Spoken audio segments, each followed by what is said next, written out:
Il y a eu le buzz sur Tarek Ramadan donc à la fin de la semaine dernière, et effectivement où il y a eu les révélations dans le journal Le Monde, effectivement la plainte de Enda Yari, et bon les journalistes m'ont appelé parce qu'ils se disent effectivement j'avais déjà été interrogé sur Tarek Ramadan, mais pas du tout sur cet aspect-là. C'est pas un aspect qui me concernait, ça m'a jamais concerné. Et j'ai répondu. Effectivement, peut-être un peu naïvement, j'avoue.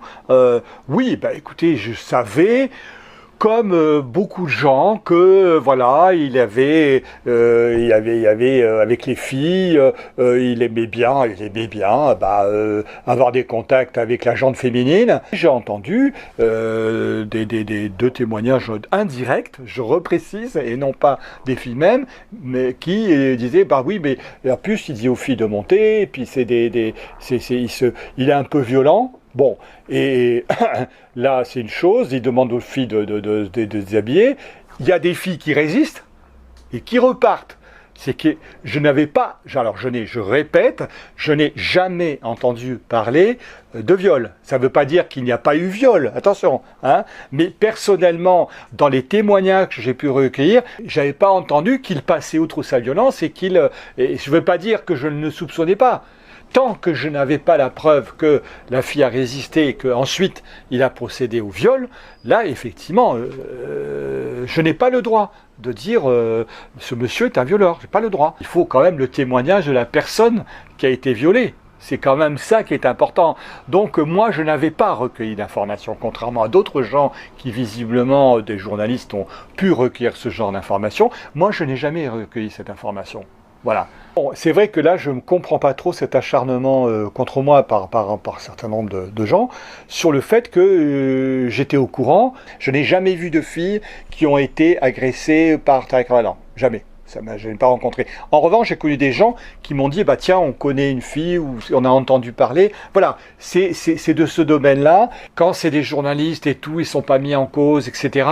Mais dans mon cas, c'est vrai que c'est un agent d'autorité. Donc, comment ça se fait? Il était au courant. Lui, il aurait pu. Oh là là, c'est les renseignements généraux. C'est quelqu'un du pouvoir. Donc, il était au courant des dessous. Comment ça se fait? Alors là, je trouve que c'est la pire des choses, quoi.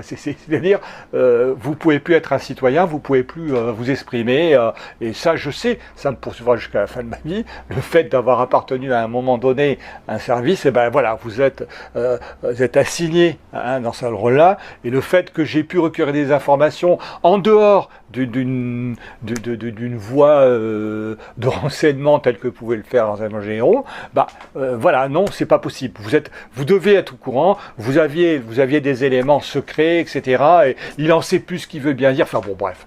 Et même un flic ordinaire qui est en fonction, s'il n'a pas d'éléments concrets pour prouver le délit, c'est pas des déclarations sur les réseaux sociaux, même indirectes, qui lui permettent d'enclencher une procédure.